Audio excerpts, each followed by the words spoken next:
This is For My Sons, a space where we equip men to lead themselves, their families, and their communities with strength and wisdom. I'm your host, Papa O, a father, a husband, a son, and a student of life. Here, we dive into all the topics that shape the development of men. Lessons, stories, and principles you can use to strengthen your family and impact your community. If you're passionate about becoming a better man, building a better family, and leaving a better world, you're in the right place. Let's jump into today's conversation. Last week we talked about the importance of honesty, how truth shapes your reputation and your relationships. This week we explore something just as foundational, the importance of curiosity, the habit of asking, learning, and staying open. Because if honesty keeps your soul aligned, curiosity keeps your mind alive. So this week's Yoruba proverb is "Eko kitan lopolo omode," which translates as "learning never ends in a child's mind." And what this means is that it reminds us that the most powerful minds stay youthful because they never stop learning, exploring, or wondering why. Like if you take a look at all of these tech giants, these tech billionaires, or just any billionaire for that matter, what you'll find out is that they still possess childlike curiosity. Always be asking the question, why? At the right time, right? We'll go through, the dangers of untempered curiosity later on in the episode. But yeah, tempered curiosity, yes, absolutely foundational to success later on in life, or just generally in life. So according to Merriam-Webster, curiosity is a desire to know, an inquisitive interest in others' concerns, or an interest leading to inquiry. So why does curiosity matter? Well, it matters because it sparks innovation. It sparks reinvention. It pushes us to ask questions, solve problems, and connect more deeply with others. So, for example, in 2024, the UK was ranked 4th globally in innovation. And it's not because of money, it's definitely not because of money, but because of mindset. And curiosity is the primer to innovation. I think one of the well-known maxims is necessity is the mother of all invention. Yes, but if you peel that maxim back a bit more, you'll see, well, if it's necessity, the necessity question that they'll ask is, how can I get this done? Or how is this possible? Again, that's curiosity being the primer. So how do you stay curious? How do you cultivate curiosity? Great question. And I've got a couple of suggestions for you. Number 1, read something outside of your usual lane. Let your brain stretch. So for example, if you're like working in IT, you're an IT developer or something like that, read up on agriculture, right? Something that you would consider completely left field to your profession. Read up on it. You never know what information you might get from agriculture that you could join together that could add to either your knowledge base or your skill set in IT.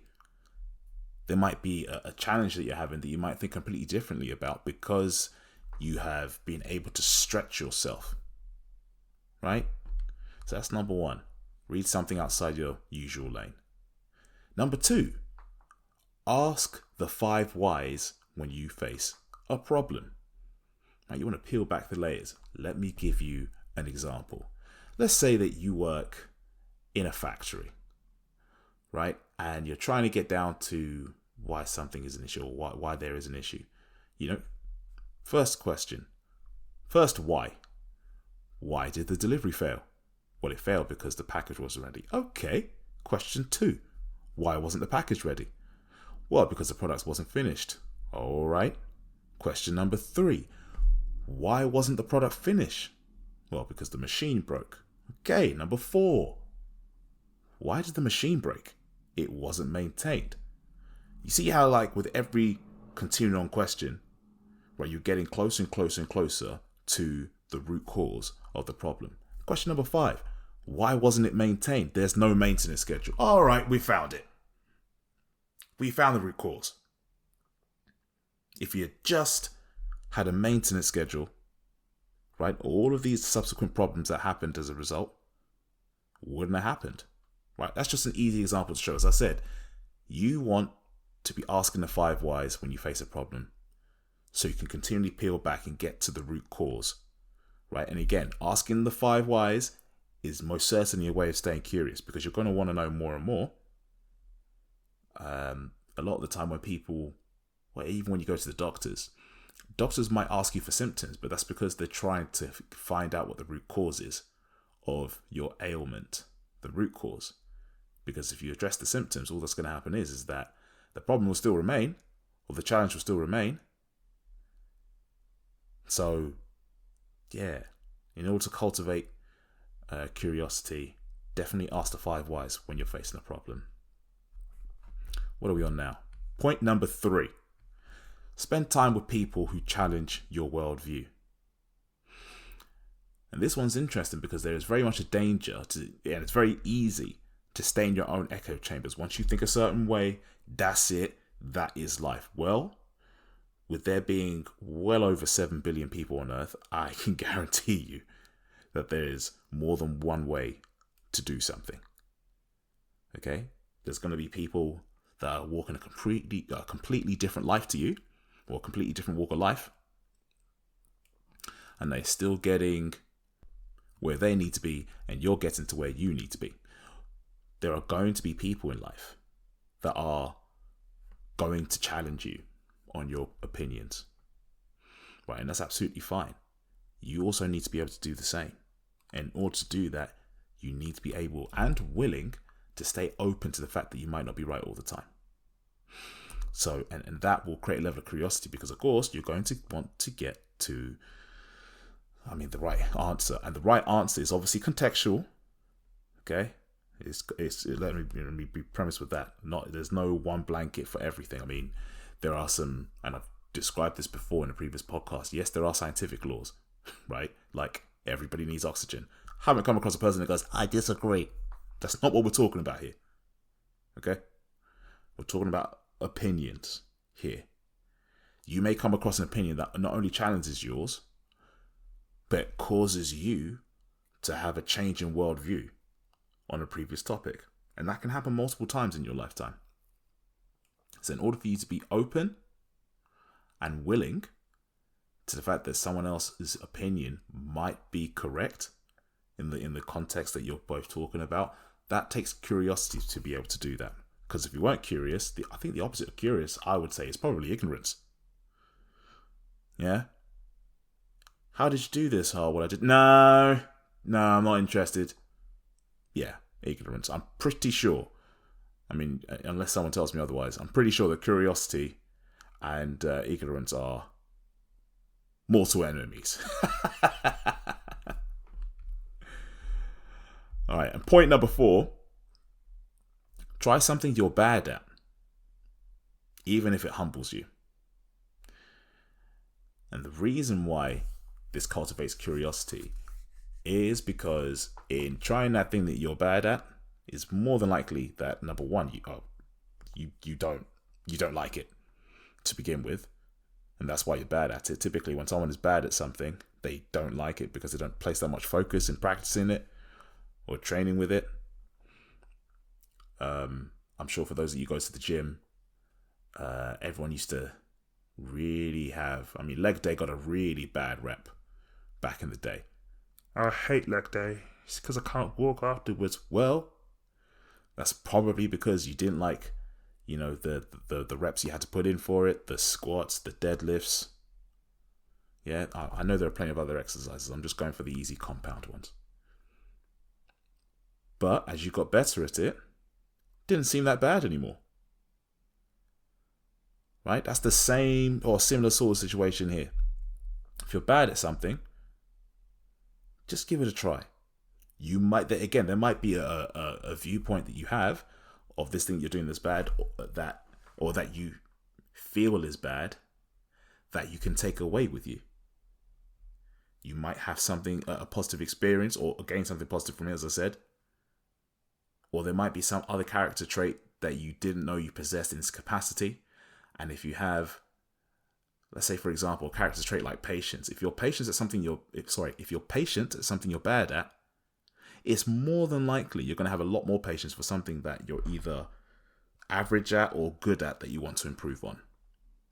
So I'll go through those 4 points again as to how to stay curious. Number 1, read something outside your usual lane. Number 2, ask the 5 whys when you face a problem. Number 3, spend time with people who challenge your worldview. And number 4, try something you're bad at. So as with anything in life, too much of anything is a bad thing. And curiosity is no different from that. Okay? Because it's powerful. Curiosity is powerful. But when it's left unchecked, or untempered as I'd like to say, then it can become dangerous. So in the context of curiosity, there's no such thing as too much curiosity. What I am saying is that untempered curiosity is going to land you in hot water. Now, I have 5 points as to why you should watch out for or be wary of untempered curiosity. Number 1, information overload. Right, if you're chasing every new idea without pause, that can lead to overwhelm. And that overwhelm might lead to confusion. And if you're confused about something, that means you're not clear about that something. Right, and that's an issue. Number 2, untempered curiosity can lead to a lack of focus or discipline.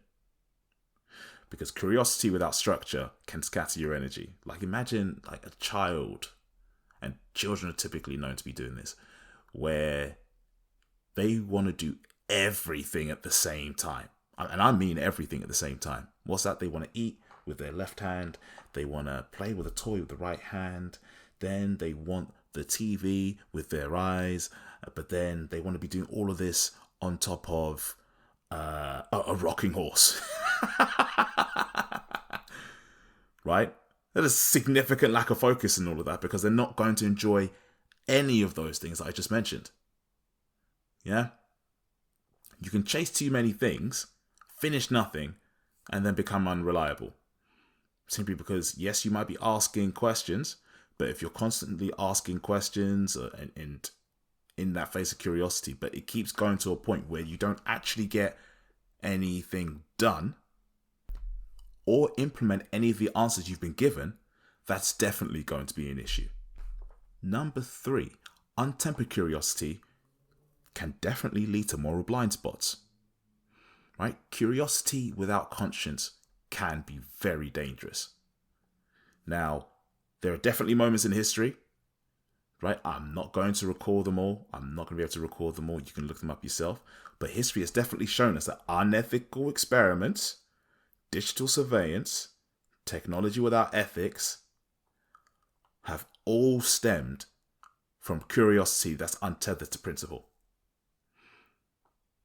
Right? There are some things you look back on in history where you're like, oh my days, we really shouldn't have done this, or this shouldn't have been done in this manner.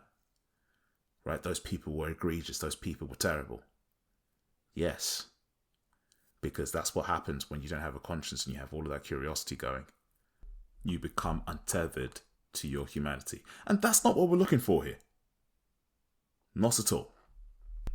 And point number 5, and this is more relating to, I guess, children and teenagers, because they haven't necessarily learned this yet, or learned this lesson yet. When a child has untempered curiosity, it is almost certain that they're going to land in heat. Okay? So when a child is asking why, every child goes through the why stage. You're like, oh, that's cute. That's cool. I like the fact that they're inquisitive. I like the fact that they're curious, that they want to learn. But if you answer a question and they're not asking why to a subsequent question, this is not the 5 whys. This is, you have asked a question, you've answered their question, and they're still asking you the same question in the same manner. You as a parent, or as anybody, you are going to lose your patience. There's no way about it. Right? And you lose their patience or you lose your patience because you know that the child isn't actually listening to what you're saying. And that's a problem that will land you in heat every single time. And like from a Nigerian perspective, there are times when your parents give you what I would like to call disclaimers, right? They give you these disclaimers to try and help you stray away from the path of heat. The path of the path of catching those hands. Sometimes slippers. Sometimes belts. You know what I'm saying? Right? And a child is curious, but they've not necessarily learnt about tonality. And what that means is when the parent is talking in a certain manner, right? Let's say they sound like a supervillain. And anybody that doesn't know what a supervillain sounds like, come on. Like, there are streaming services that have plenty of examples of what a supervillain sounds like. I'm not talking a maniac here. I'm talking like the final boss kind supervillain, right? Always talking calmly. Always sounding like they are about to explode. But they're keeping their voice down like this so that they don't explode. That's what I mean when I'm talking about, talking like a supervillain.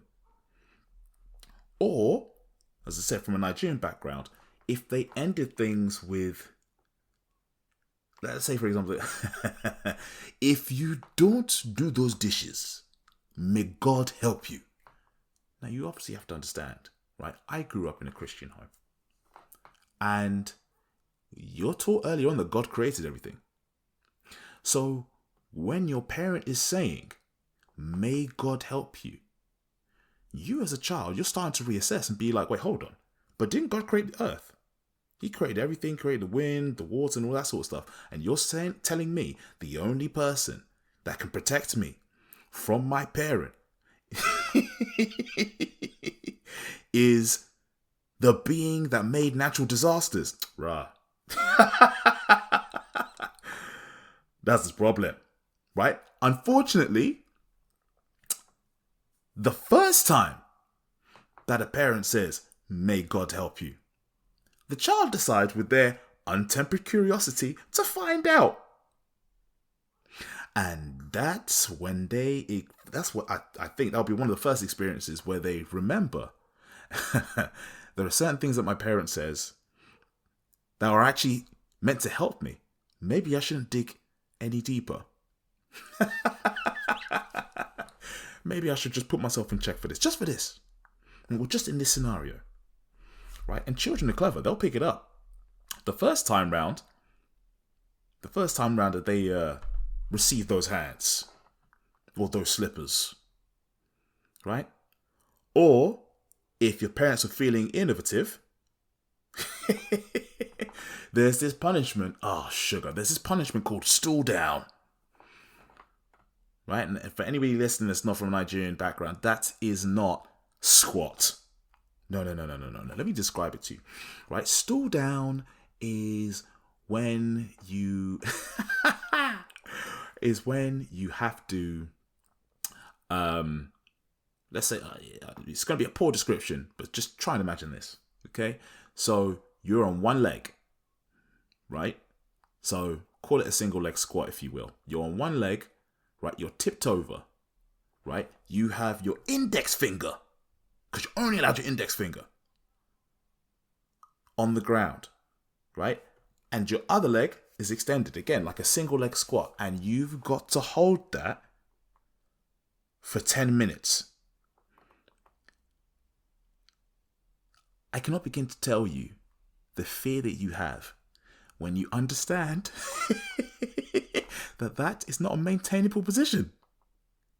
At least not completely still. By the end of that 10 minutes, you'll look like there's an earthquake in the house. Because that's when you understand, like, you won't know what that pain is. You learn about it in biology later on. It's called lactic acid. And Nigerian parents had keyed into that early enough where without touching you, you're still experiencing the pain of that untempered curiosity that you thought you were slick. You thought you were slick about. You will not do that again. And the final danger of untempered curiosity is disconnection from purpose. Right? If you're chasing something new all the time, chasing novelty, right? And you're just chasing it for chasing its sake, right? It will lead to emptiness. For example, back in the day, I used to know people at university who would always be chasing the new phone or the new clothes, right? And it never made any sense as to why. Because A, man, you were going broke for doing this, right? That was the first penalty. And the second penalty was that there was nothing behind why they wanted that new thing. It was just the fact that it was new. So yeah, after a while, you start to realize, well, if they're always chasing a new thing, there's not really any substance about them because they're always chasing something new. And in life, there will always be something new. Always be something new. And if you're just chasing it for the sake of chasing, being that first person, I was the first person that did this just for the sake of that, as opposed to there being an actual purpose behind it, yeah, you're going to be left feeling empty, right? You're going to be looked at more as a browser than a builder, right? And as men, you always want to be the builder. You never want to be the browser. Because the builder's always dependable. The builder's respected. There are many positives to being a builder. So yeah, the 5 dangers of untempered curiosity lead to, number 1, information overload. Number 2, a lack of focus or discipline. Number 3, moral blind spots. Number 4, heat with your parents or heat with authority. And number 5, disconnection from purpose. So one thing I want to leave you with before we move on to the next segment is this. Curiosity is a blade. With wisdom, it's a tool. Without it, it cuts everything, including you. So as always, let's try and suggest some practical tips or pieces of advice that you could possibly use in the topic of conversation we're talking about. And this is no different. So I have 3 actions that you can take this week to cultivate your curiosity. Number 1, write down 3 topics you're curious about, but know little about. Spend 15 minutes on each of them this week. Number 2, ask someone from a different background, and that could be any background, a real thoughtful question and actually listen to their answer. And number 3, try something new this week, even if it's awkward. Your growth lives in unfamiliar places. My closing thoughts on the importance of curiosity is that curiosity isn't childish. It's how children become creators, and it's how adults stay awake to life.